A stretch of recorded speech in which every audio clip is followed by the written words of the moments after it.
Assalamualaikum students. Today the topic of our discussion is effect of external pressure on what rates of evaporation and boiling point. I have written this topic in some points. आप लोग सारे बच्चे जो हैं वो इसको book से learn करेंगे, बट आप लोगों की अंडरस्टैंडिंग के लिए मैंने ये पॉइंट्स बना दिए हैं। जो इवेपोरेशन है और जो बॉइलिंग है, उन दोनों पे एक्सटर्नल प्रेशर का क्या इफ़ेक्ट होता है, तो ये बेटा आज हम लोग डिस्कस करेंगे। Evaporation has inverse relation. Inverse means अगर एक्सटर्नल प्रेशर इंक्रीज़ करेगा तो इवेपोरेशन जो है वो डिक्रीज़ करेगी। ठीक है, कैसे? जो इवेपोरेशन होती है it happens from surface, it occurs at any temperature.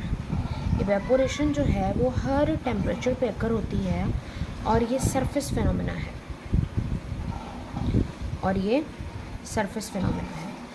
अब आप सारे बच्चों को पता है, मैंने इवेपोरेशन और बॉइलिंग में आप लोगों को डिफरेंस बताया था।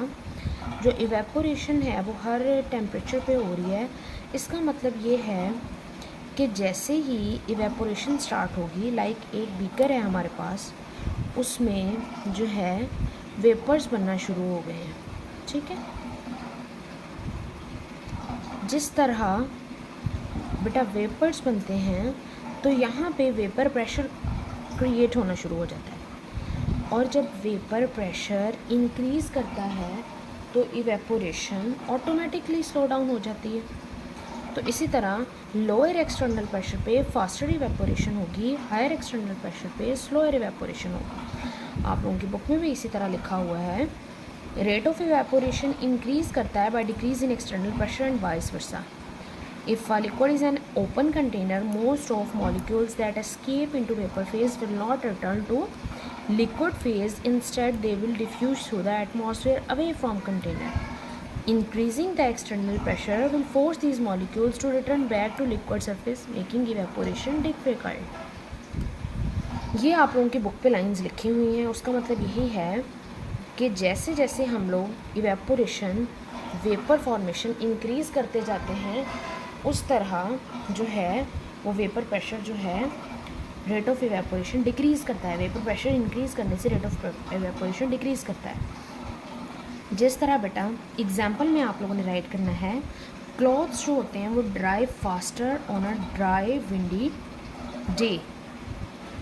ठीक है, जो क्लॉथ्स हैं वो ड्राई जल्दी हो जाते हैं क्योंकि रेट ऑफ इवेपोरेशन इंक्रीज़ हो जाता है जिस दिन हवा चल रही होती है। क्यों? क्योंकि वेपर प्रेशर इंक्रीज़ नहीं, एक्सटर्नल प्रेशर जो है वो क्या इंक्रीज़ नहीं होता, वो क्या होता है, लोअर होता है। क्योंकि जो भी वेपर्स बन रहे होते हैं उसको हवा अपने साथ जो है वो मूव आउट करवा देती है, और इस तरह कंटेनर के ऊपर या क्लॉथ्स के ऊपर प्रेशर जो है वो डिक्रीज़ कर जाता है और क्लॉथ्स जो हैं वो जल्दी से ड्राई आउट हो जाते हैं।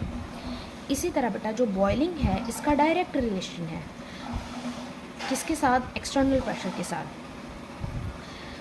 अब बॉइलिंग कब अकर होती है? जब बबल्स बनते हैं थ्रू आउट द लिक्विड। इसका जो बॉइलिंग है इसका डायरेक्ट रिलेशन है।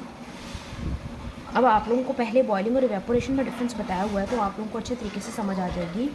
जो बॉइलिंग होती है, पहले लिक्विड को जब हम लोग बॉयल करते हैं, when we boil a liquid, bubbles are form inside the container. Bubbles are form at the lower surface of container. When these bubbles rise up to the surface, temperature remains constant until all the liquid boils over. This is called boiling point. When bubbles form throughout the liquid, this is called the boiling point. How can we know that the boiling point affects external pressure? Higher the pressure, जितना pressure high होगा externally, उतना ही ज़्यादा temperature require होगा bubbles को बनने के लिए। जितना टेम्परेचर लोअर होगा उतना ही एक्सटर्नल प्रेशर लोअर होगा उतना ही लोअर टेम्परेचर चाहिए होगा, बबल्स जल्दी बन जाएंगे। इसकी एग्जांपल जो है वो ये है कि जो वाटर है boils at 100 degree centigrade in Karachi but it boils at 98 degree centigrade in Murree. Because देखो जो कराची है ये होता है एट सी लेवल, कहाँ होता है? Sea level. और जो मरी है it is at higher altitude.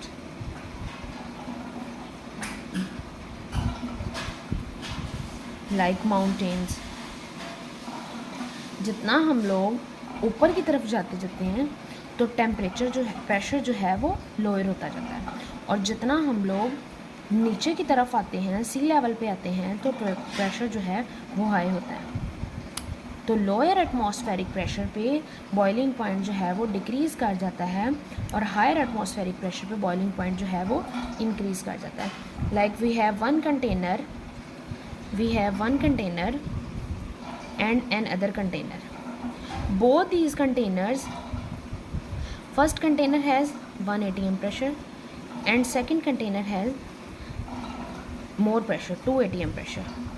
Second container में बबल्स जल्दी से सरफेस पे फॉर्म होना शुरू हो जाएंगे और बॉइलिंग पॉइंट जो है वो ज़्यादा प्रेशर होने की वजह से ज़्यादा होगा, और जो लोअर बॉइलिंग पॉइंट है, lower atmospheric pressure, lower pressure होने की वजह से बॉइलिंग पॉइंट जो है वो लोअर होगा। नेक्स्ट जो हमारा टॉपिक है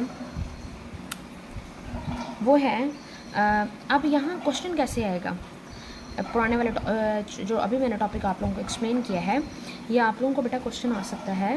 write down the effect of external pressure on rate of evaporation and boiling point, how evaporation increases by increase in external pressure, how evaporation decreases on increase in external pressure, how evaporation decreases on increase in external pressure। इस तरह से बेटा आप लोगों को question आ सकता है कि इवेपोरेशन का एक्सटर्नल प्रेशर का इवेपोरेशन पे क्या इफ़ेक्ट है और इवेपोरेशन का बॉइलिंग पॉइंट पे क्या इफ़ेक्ट है। जो नेक्स्ट हमारा टॉपिक है this is sublimation.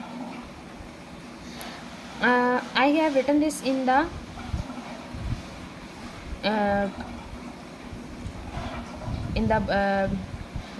highlight points. Solid, when solid converts directly into gas, like हम लोग देखते हैं कि जैसे ही हम लोग किसी सॉलिड सब्सटेंस को हीट अप करना शुरू करते हैं तो सबसे पहले वो लिक्विड में कन्वर्ट होता है, बट इस केस में लिक्विड में कन्वर्ट नहीं होता। The direct conversion of solid to vapours without melting is called sublimation. Like हमारे पास क्यों आप लोगों ने देखा है कि जब हम लोग क्या करते हैं, ड्राई आइस है हमारे पास, ड्राई आइस कहते हैं सॉलिड कार्बन डाइऑक्साइड को, dry ice is solid carbon dioxide. ये कब होती है? सॉलिड लोअर टेम्परेचर पे। जैसे ही टेम्परेचर लोअर होगा तो कार्बन डाइऑक्साइड हमारे पास सॉलिड फॉर्म में होगी, लेकिन जैसे ही टेम्परेचर रूम टेम्परेचर पे आ जाएगा कार्बन डाइऑक्साइड सॉलिड फॉर्म से डायरेक्ट गैस फॉर्म में कन्वर्ट हो जाएगी। तो ये इसकी फर्स्ट एग्जांपल है सब्लिमेशन की। और जो सेकंड एग्जांपल है हमारे पास वो ये है, हमारे पास नेफ्थलीन की बॉल्स होती हैं, वो बॉल्स जो हैं हम लोग example of sublimation is the naphthalene balls disappear.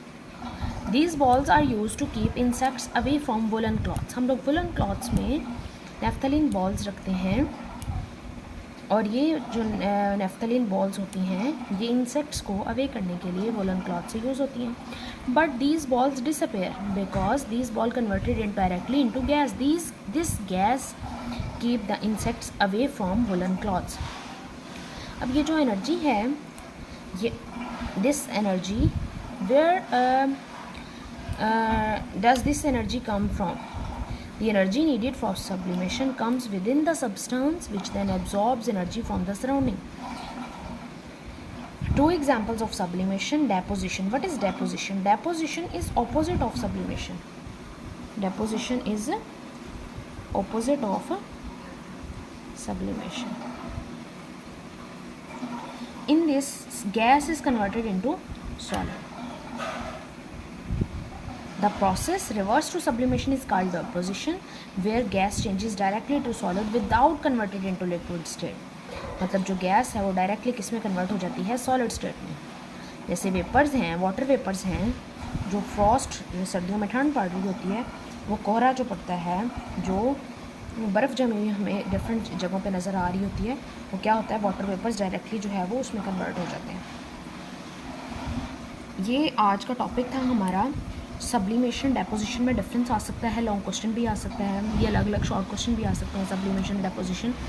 इसके अलावा इफ़ेक्ट जो है वो लॉन्ग क्वेश्चन भी आ सकता है। इसके बाद बेटा हमारे पास क्विक चेक है 14.3, उसके आंसर्स हैं। फर्स्ट वाले का आंसर है what is effect of temperature on effect of temperature on evaporation, कि टेम्परेचर जो है उसका क्या इफ़ेक्ट होता है। इसके अलावा आइस में सब्लिमेशन होती है, ये लिखा हुआ है आइस में सब्लिमेशन होती है। यस, आइस में सब्लिमेशन होती है। लाइक हम जैसे ही आइस को फ्रिज से निकालते हैं तो फ़ौरन से हमें ऊपर हवा नज़र आ रही होती है, तो वो आइस सब्लाइम हो रही होती है। इस तरह उन्होंने थर्ड जो क्विक चेक है वो ये कहा हुआ है कि सब्लिमेशन की एग्जांपल दें बुक में जो दी हुई है उसके अलावा, और डेपोजिशन की भी एग्जांपल दें जो बुक में दी हुई है उसके अलावा। आयोडीन क्रिस्टल जो आयोडीन वेपर्स में कन्वर्ट हो जाते हैं, मतलब क्रिस्टल सॉलिड फॉर्म है, वेपर्स जो हैं वो गैस फॉर्म है। आइस या स्नो जो वाटर वेपर्स में कन्वर्ट हो जाती है, ये सब्लिमेशन की एग्जांपल है। डेपोजिशन की एग्जांपल ये है जो फ्रिज में वाटर वेपर्स डायरेक्टली आइस में कन्वर्ट हो जाते हैं वो, और इसके अलावा जो फ्रोज़न फूड में आइस क्रिस्टल्स होते हैं वो, और आयोडीन वेपर्स जो सॉलिड आयोडीन में जो कन्वर्ट हो जाते हैं वो डेपोजिशन की एग्जांपल है।